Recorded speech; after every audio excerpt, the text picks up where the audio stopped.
प्यार से एक एक लाइन को बड़े प्यार से समझिएगा, परसेंटेज पढ़ा होगा अच्छे से तो और जल्दी कर पाओगे। दीपेश 120 रुपए का लाभ कमाता है यदि वह पेंसिल की कीमत 2.5 रुपए प्रति पेंसिल के हिसाब से बेचता है। देखो दीपेश एक लड़का है, उसके पास कुछ पेंसिल है, बहुत सारी पेंसिल है दीपेश के पास बहुत सारी पेंसिल है। यदि वो एक पेंसिल को 2.5 रुपए के हिसाब से बेचता है, 2.5 रुपए की पेंसिल, 2.5 रुपए की पेंसिल बोली लगा के बेच रहा है, तो दीपेश को लाभ होता है 120 रुपए का। कितने का? 120 रुपए का। ठीक है बच्चों। अगर और 62 रुपए का नुकसान उठाता है यदि वह समान पेंसिल, उतनी ही पेंसिल, जितनी पेंसिल पहले बेच रहा था उतनी ही पेंसिल 1.85 रुपए प्रति पेंसिल में बेचता है। बहुत बड़ा सवाल।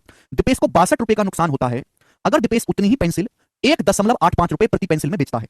पूछा गया है दीपेश के पास कितनी पेंसिल है। क्या पूछा गया सवाल में? दीपेश के पास कितनी पेंसिल है। इस साल के सीपीओ के पेपर में भी सवाल आया था, मास्क वाला, बहुत आसान सवाल था, बिल्कुल ऐसा ही बताओ। देखो प्रॉफिट होता है पॉजिटिव, लॉस होता है नेगेटिव।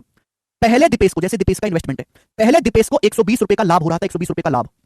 अब दीपेश को 62 रुपए का हो रहा है नुकसान, 62 रुपए का नुकसान हो रहा है मेरे दोस्तों, बॉर्डर लाइन से 62 रुपए कम में बिका सामान। तो टोटल में कितना चेंज आया? 120 और -62 कितना हो गया? 182।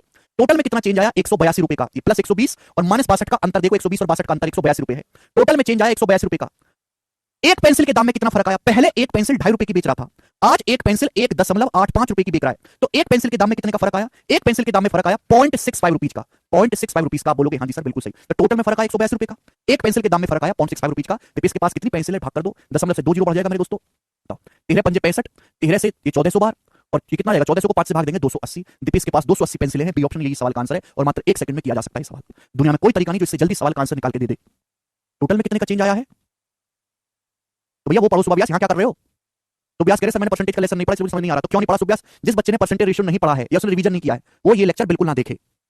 बिना परसेंटेज रेशियो पढ़े आप गणित नहीं सीख सकते। पहले परसेंटेज पढ़े, इसको बंद कर दें। रिक्वेस्ट है, मेरी रिक्वेस्ट है कि जिन बच्चों ने परसेंटेज रेशियो नहीं पढ़ा है या रिवीजन नहीं किया है वो ये लेक्चर बिल्कुल ना देखें।